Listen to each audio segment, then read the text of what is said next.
केरला, मुझे जो लगता है, but I feel you are working in different and difficult situation rather than us. In North India, we are working in an open atmosphere, not like yours. एक state जहां पर ऐसी party, ruling party है जिसका vision, जिसका culture एक अलग तरीके का है, जो क्रूएलिटी से इन ह्यूमन बिहेवियर के साथ में काम करते हैं. We have seen lots of stories, cases from Kerala कि अदर पार्टी के वर्कर्स को किस तरीके से इन ह्यूमन बिहेवियर के साथ में मार दिया गया. ऐसे ढेरों cases we have seen, lots of cases we have seen, जहां पर बीजेपी वर्कर, आरएसएस वर्कर्स जो काम कर रहे थे अपने देश के लिए, अपनी पार्टी के लिए, उन्हें क्रूएलिटी से मार दिया गया. फिर भी आज इतनी बड़ी यूनिट केरल में बीजेपी की काम कर रही है. उससे भी ज्यादा खुशी की बात इसलिए है कि आप सब वुमेन लीडर, वुमेन कार्यकर्ता जो बीजेपी के लिए काम कर रही है, इट्स रियली डेयरिंग और this is your courage towards your party, towards nation. I really appreciate your enthusiasm towards party. I think we should clap for ourselves. और खासकर जब केरल की स्थिति ऐसी हो, जब रोज अखबारों में, न्यूज़पेपर्स में हमें केसेस पढ़ने को मिलते हो, रेप के केसेस पढ़ने को मिलते हैं जहां पे there is no security of women in this state. चाहे वो केस हो डॉक्टर वंदना दास का, चाहे वो हमारी कैलीकट की आदित्य चंद्रा का केस हो या विस्मया का केस हो, जितने भी केसेस सुने जाते हैं वो सचमुच शर्मनाक है. हमें शर्म आती है कि केरल की सरकार किस तरीके से अपना मुंह बंद करके, आंखें बंद करके यहां पे राज कर रही है. ये गवर्नमेंट जिसकी नजर में लेडीज का सिक्योरिटी का कोई महत्व नहीं है. लॉ एंड ऑर्डर पूरी तरीके से खत्म हो चुका है केरल में. आज सीपीआई हो या कांग्रेस हो, उनका काम करने का तरीका जो केरल में चल रहा है, पूरा देश देख रहा है कि केरल बर्बाद हो चुका है. आज केरल जैसे स्टेट में ड्रग्स का इतना बड़ा काम हो रहा है कि पूरी यूथ उससे इफेक्टेड है. इवन एट स्कूल्स प्रेमिसेस, छोटे छोटे बच्चे, students, they are taking drugs. क्या गवर्नमेंट को ये दिखाई नहीं देता है कि आज केरल की क्या स्थिति होती जा रही है? इट्स पंजाब और बाकी स्टेट्स में ड्रग्स का जो हाल था, आज वैसा ही हाल केरल में हो रहा है.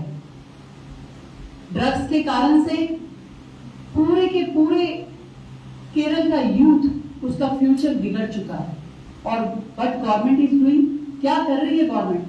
क्या उनका एक भी एक्शन ऐसा है जिसे हम कहें कि वो जनता के लिए काम कर रहे हैं, यूथ के लिए काम कर रहे हैं, महिलाओं की सिक्योरिटी के लिए काम कर रहे हैं? नहीं, कहीं नहीं दिखाई देता. पूरे केरल में, वैसे तो जब हम पूरे ऑल ओवर इंडिया की बात करते हैं तो कहा जाता है कि केरल सबसे ज्यादा एजुकेटेड स्टेट है. But what about higher education? Higher education के लिए गवर्नमेंट ने क्या किया यहाँ पर? क्या सब कुछ उन्होंने सेंट्रल गवर्नमेंट के भरोसे छोड़ा है? सेंट्रल गवर्नमेंट ने आज मोदी जी जिस तरीके से पूरे देश में काम कर रहे हैं, ईच एंड एवरी पर्सन, बच्चा बच्चा ये जानता है कि मोदी जी ने पिछले 9 साल में 9 year of his government are marvellous. जिस तरीके से उन्होंने काम किया, आज पूरे देश में, यदि before Modi government there was 75 of airports और आज 150, double of the airports are there. कितने सारे railway station even at Kerala, आपका कालीकट रेलवे स्टेशन को डेवलप किया गया, कोची रेलवे स्टेशन को develop world class railway station बनाया जा रहा है, त्रिवेंद्रपुरम के रेलवे स्टेशन को वर्ल्ड वाइड पूरा बहुत ही सुंदर रेलवे स्टेशन वहां बनाया जा रहा है। हाईवेज की बात अगर हम करें तो पूरे देश में हाईवेज का एक बड़ा जाल, जो रोड कंस्ट्रक्शन का काम हो रहा है, जो हाईवेज बनाने का काम हो रहा है, जो जितने ओवरहेड ब्रिज बनाने का काम हो रहा है, वो अपने आप में इससे पहले की किसी भी गवर्नमेंट ने नहीं किया है। आज जितने मेडिकल कॉलेजेस, आईटी कॉलेजेस खोले जा रहे हैं, उसकी नंबर यदि हम देखते हैं तो आज तक की गवर्नमेंट्स ने जितना काम नहीं किया हुआ in the age of 70 years of our freedom, हमारी सरकार ने, मोदी जी गवर्नमेंट ने 9 years में उससे 10 टाइम बेटर एजुकेशन की फील्ड में काम किया है। आज वंदे भारत जो केरला में भी हमारे लिए चली, 20 Vande Bharat trains are running because of whom? Because of Modi government. आज मोदी जी जिस तरीके से काम कर रहे हैं, उन्होंने महिलाओं के लिए ना केवल सोचा बल्कि करके दिखाया।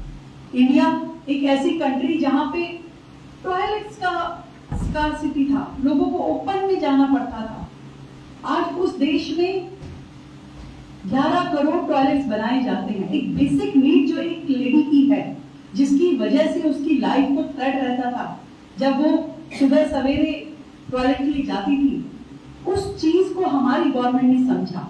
चाहे वो उज्ज्वला हो, सिलेंडर हो, गैस हो, जल हो, कि आज पूरे देश में वाटर फ्रॉम टैप, नल से जल, ये हर एक घर को मिले, हर एक महिला को मिले, इसके लिए कितना काम किया गया। आज जितना हेल्थ को लेकर के पूरे देश में काम हुआ है, आयुष्मान कार्ड की जो हर एक को एक हेल्थ सिक्योरिटी के लिए दिया गया, 5 लाख रुपए तक का, 5 लाख तक का आपको जो ट्रीटमेंट है, मेडिकल ट्रीटमेंट बिल्कुल फ्री मिलता है। ये पूरे देश के लिए है। 130 करोड़ लोग जितने हमारे देश के, उन सब के लिए है। क्या ये जितनी भी हमारे देश में पॉलिटिकल पार्टी है, वो नहीं देख रही है कि कोविड जैसी महामारी के टाइम यदि किसी ने देश को संभाला तो वो मोदी जी थे, जिन्होंने ना केवल हम सब 130 करोड़ लोगों की जान बचाई, हम सबको वैक्सीनेट किया, that too with free of cost. हम सबको 1 रुपया देना नहीं पड़ा और 3 डोजेस लगी, जबकि पूरे वर्ल्ड में हर एक देश में कोहराम मचा हुआ था। मतलब दे वर लाइक कि उनके पास में कोई वैक्सीनेशन नहीं थी, उनके पास में कोई ट्रीटमेंट नहीं था, वहां लोग मर रहे थे। और इंडिया, भारत एकमात्र ऐसा देश था जहां पे ना केवल वैक्सीनेशन बनी, बल्कि पूरे के पूरे इतनी बड़ी आबादी वाले देश में हम सबको वैक्सीनेट किया गया। क्या ये छोटा काम था? यदि आज हम सबको जीवन दान मिला है, अगर हमारी लाइफ जो है वो सेफ हुई है, तो वो just because of Modi ji. तो मैं चाहती हूँ कि हम सब मिलकर के एक बार मोदी जी के लिए जोरदार तालियां बजाएं, क्लैपिंग करें, to save our life, to thank him, उनको थैंक यू बोलने के लिए कि आज आपने जो किया, हम सच में उसके लिए बहुत आप सबके शुक्रगुजार हैं। कि देश की हर महिला, कोई एक बच्चा देश में हमारे भूख से सोया नहीं होगा। 80 करोड़ लोगों को फ्री राशन, पूरा 2 साल 2 इयर्स फ्री राशन दे करके उन्होंने देश के हर माँ पे एक बहुत बड़ा एहसान किया है कि हमारे बच्चे कोविड जैसी महामारी में कोई गरीबी से, कोई भूखमरी से, कोई बिना भोजन के नहीं सोया ना मरा। इतनी बड़ी बात आज इंडिया में हुई है। एक एक फील्ड जहां पे मोदी जी ने काम किया है, starting from Jammu Kashmir to Kanyakumari, Gujarat to north of east, हमारे जितने स्टेट्स हैं उन सब के लिए आज नॉर्थ ईस्ट को पूरे देश से अलग समझा जाता था, देश से अलग माना जाता था। इसी तरीके से साउथ इंडिया में भी लोगों में एक ऐसी फीलिंग थी कि जिससे पूरा देश आपस में इंटीग्रेटेड नहीं होता था। पर आज जिस तरीके से हमारे देश के प्राइम मिनिस्टर ने, हमारी गवर्नमेंट ने काम किया, उन्होंने फर्क नहीं किया कि हम केरला में प्रोजेक्ट ना दें, आज केरला में 60,000 करोड़ का नेशनल हाईवे बन रहा है। यू नो ना, नेशनल हाईवे 60,000 करोड़ कोस्टिंग का, 6 लेन का इतना बड़ा प्रोजेक्ट जो दिया गया है वो हमारी मोदी गवर्नमेंट ने केरल को दिया है, जिससे कि पूरे देश का कनेक्टिविटी केरल के साथ में बना रहे। आज भारत में यदि इतने सारे काम हमारी सरकार, हमारी गवर्नमेंट करती है, इतने नए कानून महिलाओं की सुरक्षा के लिए बनाए जाते हैं, पॉस्को जैसे एक्ट आते हैं जिसमें डेथ पेनल्टी भी किसी रेपिस्ट पे लगाई जा सकती है, इससे पहले नहीं थे। मुसलमान बहनों के लिए, मुस्लिम सिस्टर्स के लिए जो ट्रिपल तलाक खत्म हुआ, इससे पहले की गवर्नमेंट्स ने क्यों नहीं किया? अगर कुछ कर सकती हैं, जो आपकी स्टेट गवर्नमेंट है वो कर सकती है, तो हमारे भगवानों के लिए उनका अपमान कर सकती है। अभी रिसेंटली मैंने सुना कि आपके असेंबली स्पीकर ने कहा कि गणेश जी का तो अस्तित्व ही नहीं है। ऐसी बात कहने वाले व्यक्ति के ऊपर क्या कहा जाए, जिसे अपने देश के धर्म में, देश के भगवान में विश्वास ना हो। कभी वो श्री रामचंद्र जी पे क्वेश्चन मार्क लगा देते हैं, whether Ram Setu is a bridge belonging to Rama ji और नॉट। कभी वो कहते हैं गणेश जी नहीं है। क्या चाहते हैं ये लोग? हमारी वैल्यूज पे, हमारे कल्चर पे, हमारी धर्म पे हमेशा वो बार बार प्रहार करते हैं और हम लोग उसको सुनते रहे। किस तरीके से पूरे स्टेट की फीलिंग्स को वो लोग डैमेज कर रहे हैं। क्या हिंदू को अपने धर्म को मानने का कोई हक नहीं? क्या एक महिला अपनी फ्रीडम के साथ में काम नहीं कर सकती, अपना जीवन नहीं जी सकती? आज भारतीय जनता पार्टी की आप सभी मेरी बहनें जो यहाँ बैठी हैं, मैं सच में आपको अप्रिशिएट करती हूँ कि इतनी डिफिकल्ट सिचुएशन में जब आप काम करती हैं, इतनी दूर दूर से आकर के जब आप यहाँ मीटिंग अटेंड करती हैं, तो this is not because of your political expression.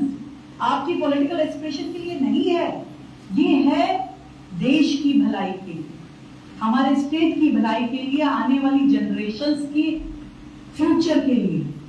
आज यदि बीजेपी पूरे देश में बहुमत के साथ आती है, केरल जैसे स्टेट में हमारी मेजॉरिटी बनती है, तो ये सिर्फ बीजेपी वर्कर के लिए अच्छी बात नहीं है, ये पूरे देश के लिए अच्छी बात है, पूरे साउथ इंडिया के लिए, केरल के लिए अच्छी बात है कि यहाँ पे महिलाओं को सुरक्षा मिले, एजुकेशन मिले, युवाओं के लिए स्टडीज के बेटर प्रोस्पेक्ट हो, ड्रग्स में उनकी लाइफ खराब ना हो।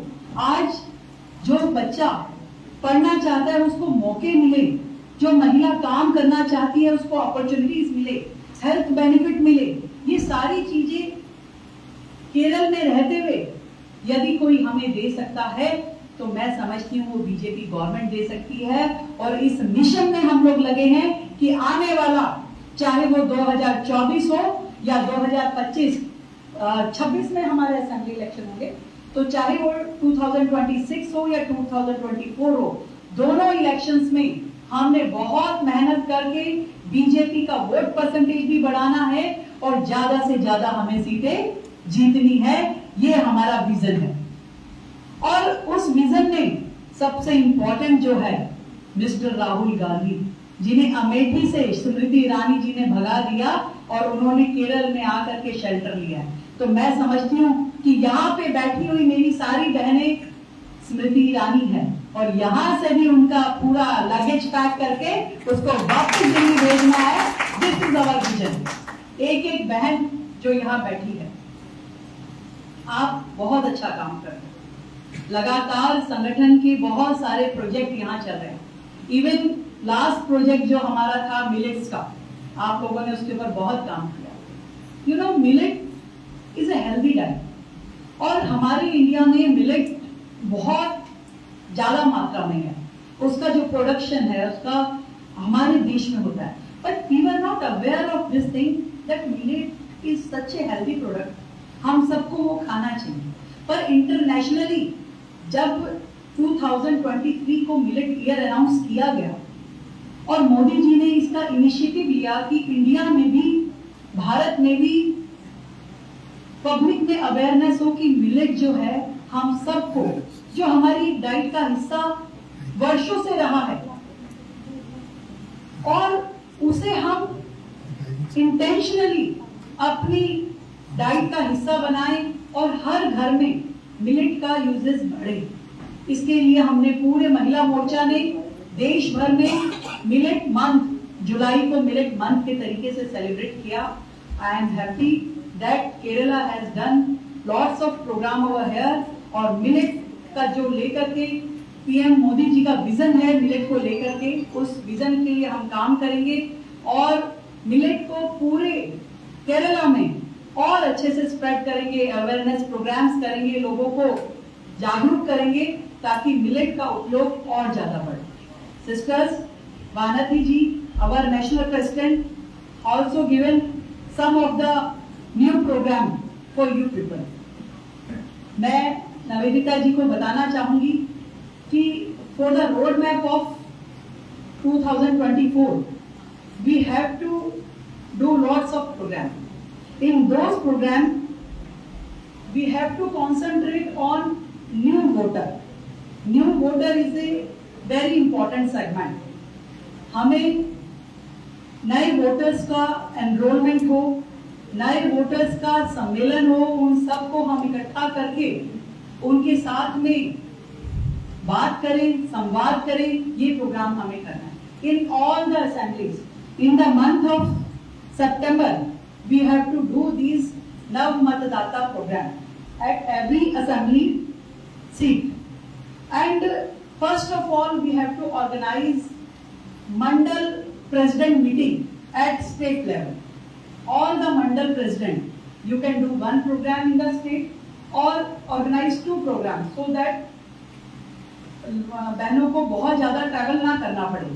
तो आपको मंडल प्रेसिडेंट मीटिंग करना होगा जिसमें उन्हें पूरा रोड मैप देना होगा, एक मोटिवेशनल प्रोग्राम उसमें रहेगा, उनको नमो ऐप का जानकारी देना होगा और साथ में एक वर्कशॉप रहेगा सेल्फी विद लाभार्थी को लेकर, उसमें पूरा उनका वर्कशॉप रहेगा। तो ऐसा half day meeting of all mandal president you have to organise, and all your office bearers who are in charges of district, they have to visit all the mandals.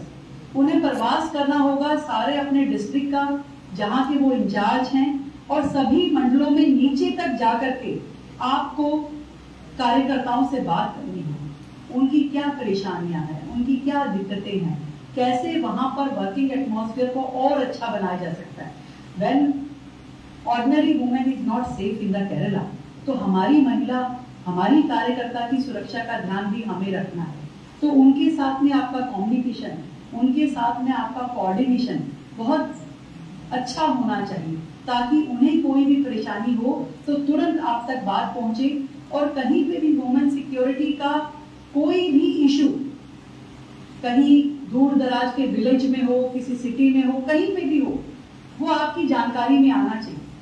मैं हैरान हूं, I am really shocked at the case of 5-year-old girl जिसे brutally rape करके मार दिया गया।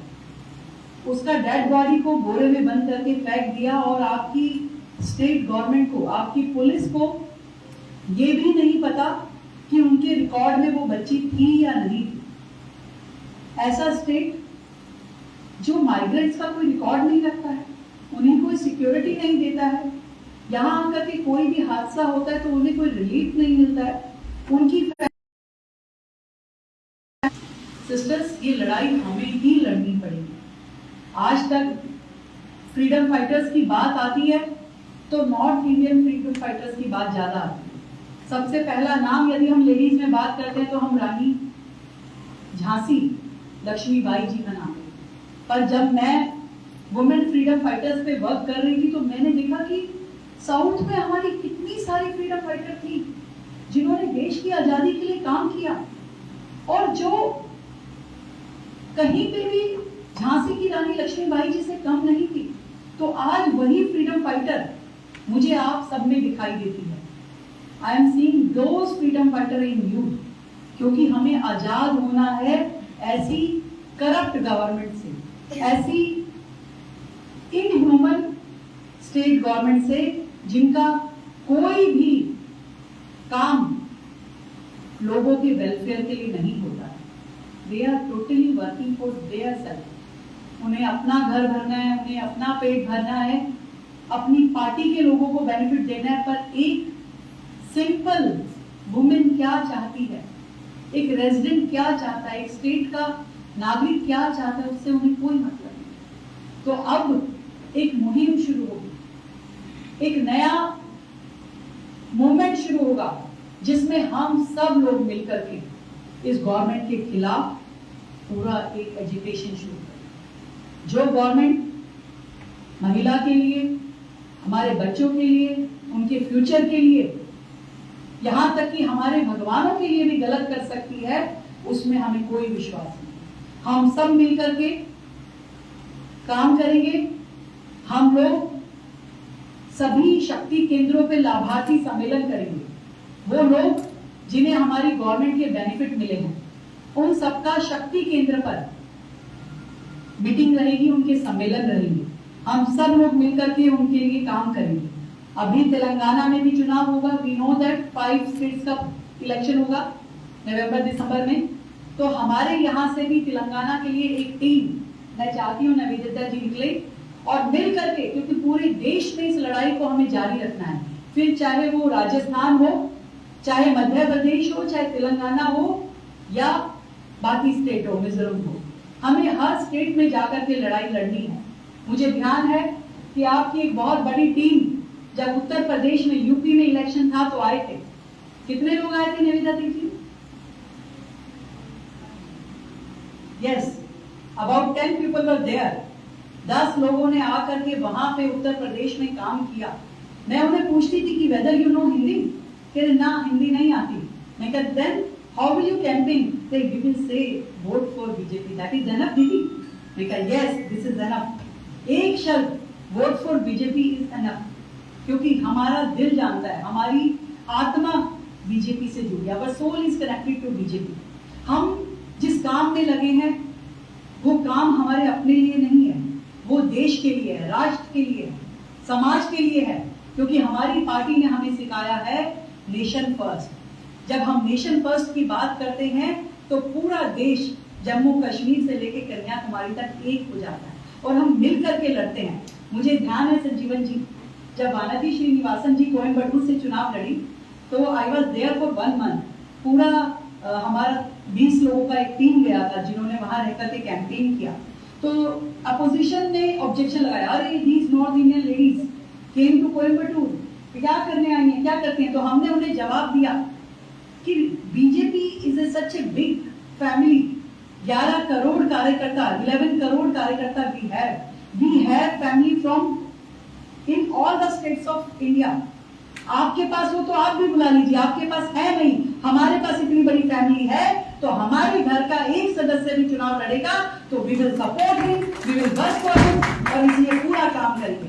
आज जितने भी स्टेट में इलेक्शन होगा हम लोग as a team, as a family काम करेंगे। आज तेलंगाना में भी हमारे यहाँ से सब लोग जाएंगे और सब लोग मिलकर के, केरल हो, तेलंगाना हो, तमिलनाडु हो, हर जगह पे चुनाव लड़ेंगे। और हमारा टारगेट है 2024 में एक बार फिर से Modi government full fledge majority में आए, उनकी सीट 303 से भी ज्यादा हो, ये बीजेपी महिला मोर्चा का टारगेट है और हम सब मिलकर के काम करेंगे। तो जैसे आप लोग नारा लगाते जय जय महिला मोर्चा, जय जय महिला मोर्चा, भारत माता की जय, वंदे मातरम, वंदे मातरम, बोलो गणपति महाराज की जय। Thank you so much, best of luck to you. आप सब बहुत अच्छा काम करें, यही मेरी विश है। Thank you all.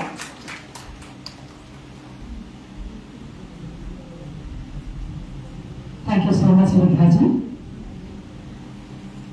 आशंसा प्रसन्नतनाई, Bharatiya Janata party कोഴിക്കോട് ജില്ലാ പ്രസിഡന്റ് ശ്രീ വി.കെ. സജീവൻ അവർകളെ സ്വാഗതം ക്ഷണിച്ചു.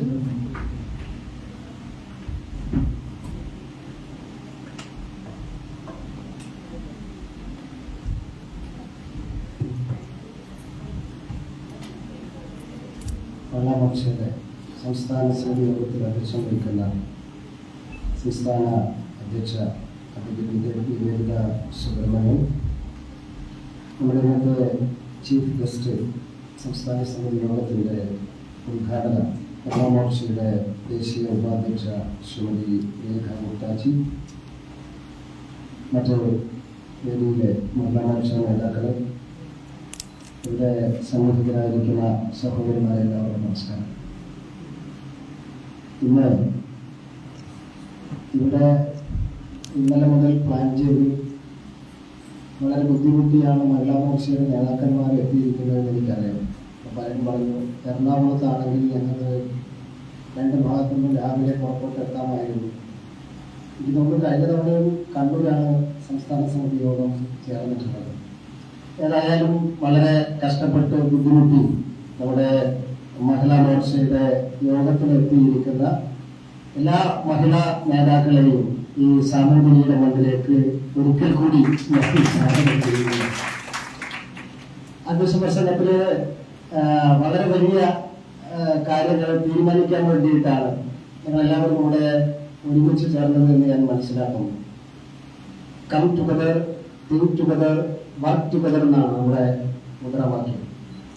സ്വാഭാവികമായിട്ട് നമ്മുടെ സമൂഹത്തിൽ ഇന്ന് അരങ്ങേറിക്കൊണ്ടിരിക്കുന്ന കാര്യങ്ങളിൽ മുൻപന്തിയിൽ നിന്നുകൊണ്ട് ഇവിടെ നിങ്ങളിപ്പോൾ വന്നതുപോലെ അല്ല കേട്ടോ, വന്ന എല്ലാവരും ബാക്കിലേക്കാണ് പോയി. ഞാൻ അഞ്ജനയോട് രണ്ടു തവണ പറഞ്ഞു, ഈ വരുന്നവരോട് ആദ്യം ഒന്ന് മുന്നിൽ ബാക്കിലെ എല്ലാ സീറ്റും ഫില്ല് ചെയ്തതിനു ശേഷമാണ് മുന്നിലേക്ക് ആളുകൾ വന്നത്.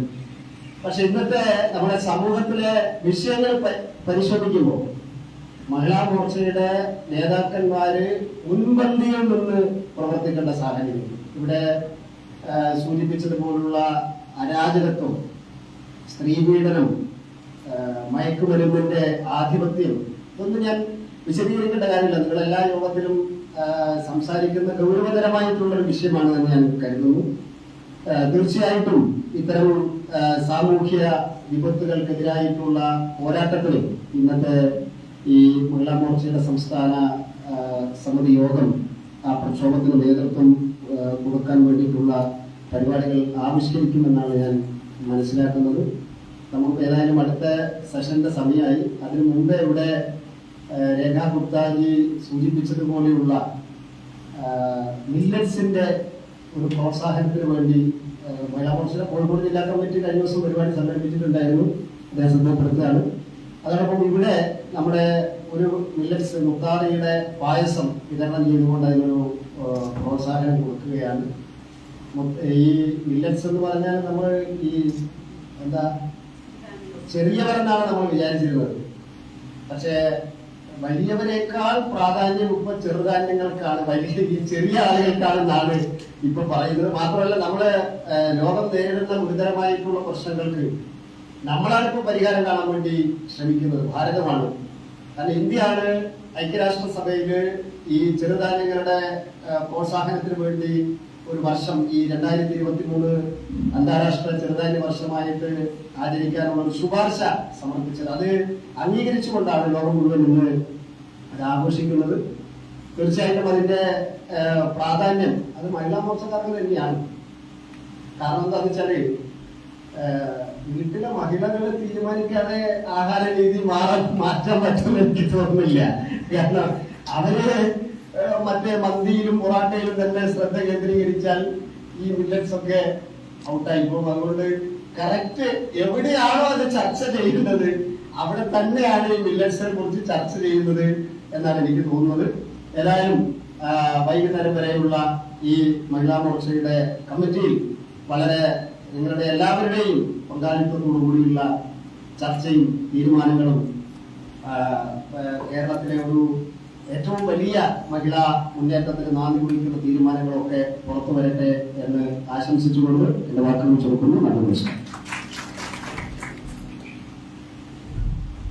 ആശംസാ പ്രസിഡന്റിനായി ഭാരതീയ ജനതാ പാർട്ടിയുടെ സംസ്ഥാന വക്താവ് ശ്രീമതി ടി പി സിന്ധുമോൾ അവരുടെ ക്ഷണിച്ചു.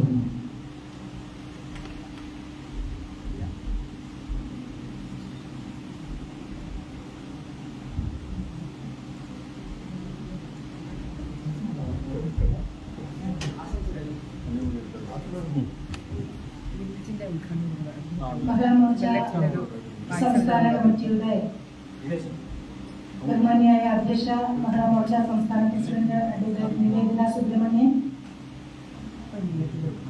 ഇവിടെ ഉദ്ഘാടന കർമ്മം നിർവഹിച്ച Mahila Morcha national vice president Shrimati Rekha ഗുപ്താജി,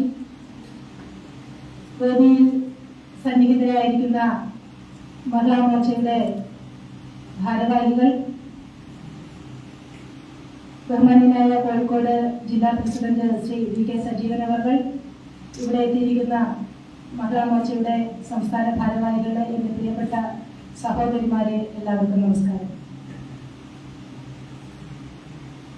വളരെയധികം സവിശേഷമായ ഒരു സാഹചര്യത്തിലാണ് മഹിളാ മോർച്ചയുടെ ഈ സംസ്ഥാന കമ്മിറ്റി യോഗം ഇന്നിവിടെ ചേരുന്നത്. നാം ഇതിനു മുമ്പ് ഏറ്റെടുത്തതിനേക്കാൾ ഒരുപാട് വിഷയങ്ങൾ ഏറ്റെടുക്കുകയും അതിനൊക്കെ നിവൃത്തി കണ്ടെത്തുകയും ചെയ്യേണ്ട ഒരു സാഹചര്യത്തിലാണ് നാം ഇവിടെ ഒത്തുചേരുന്നത്. നമ്മുടെ ബഹുമാന്യായ അധ്യക്ഷ നിവേദിത അതിന്റെ സാഹചര്യങ്ങളെ കുറിച്ച് പറഞ്ഞു. ഈ രാജ്യം എങ്ങനെയാണ് മുന്നോട്ട് പോകുന്നതിനെ കുറിച്ച് ബഹുമാന്യായ ഉദ്ഘാടനം നമ്മൾ സംസാരിച്ചു. ഇത് രണ്ടും കണക്ട് ചെയ്യുമ്പോൾ ഈ രാജ്യത്തോടൊപ്പം മുന്നോട്ട് പോകേണ്ട, സഞ്ചരിക്കേണ്ട നമ്മുടെ ഈ കൊച്ചു കേരളം 3.5 കോടി വരുന്ന ജനങ്ങളെ ഉൾക്കൊണ്ടുകൊണ്ട് മുന്നോട്ട് പോകുന്ന ഈ കൊച്ചു സംസ്ഥാനത്തിന് എന്തുകൊണ്ട് ഈ രാജ്യത്തിനൊപ്പം സഞ്ചരിക്കാൻ സാധിക്കുന്നില്ല എന്നുള്ളതിനെ കുറിച്ച് ചിന്തിക്കേണ്ടതിന്റെ ബാധ്യത അല്ലെങ്കിൽ അതിന്റെ ഉത്തരവാദിത്വം ഇന്ന് മഹിളാ മോർച്ച പ്രവർത്തകർക്ക് ഏറെ ഉണ്ടായിട്ടുണ്ട്. നമ്മുടെ നാട്ടിൽ നടക്കുന്നതെല്ലാം ശുഭകരമാണെന്ന് നമുക്ക് പറയാൻ സാധിക്കില്ല. സന്തോഷം തരുന്ന കുറച്ചു കാര്യങ്ങൾ മാത്രവും, എന്നാൽ അധികം സങ്കടകരമായ കാര്യങ്ങൾ മാത്രവും നടക്കുന്ന ഒരു കാലഘട്ടത്തിലൂടെ നമ്മൾ മുന്നോട്ട് പോകുന്നു. നമ്മുടെ പ്രിയപ്പെട്ട കൊച്ചുമകൻ ചാന്ദിനിക്ക് ജീവിതം നഷ്ടപ്പെട്ടത് വിടവിൽ നിന്ന് കൊഴിഞ്ഞു പോകേണ്ടി വന്ന ഒരു പൂവായി അവർ നമ്മളുടെ ചരിത്രത്തിൽ രേഖപ്പെടുത്തപ്പെടേണ്ടത് എന്ന സാഹചര്യം നമുക്കറിയാം. ഇതിന്നോ ഇന്നലെയോ കേരളത്തിൽ ആരംഭിച്ചതല്ല. കാവലിൽ ഒരു പെൺകുട്ടിക്ക്, മാനസിക നിലതെറ്റിയ ഒരു പെൺകുട്ടിക്ക് ഏർപ്പെട്ട വ്യഥയെക്കുറിച്ച്, പീഡനത്തെക്കുറിച്ച് നമ്മളൊക്കെ സംസാരിച്ചതാണ്.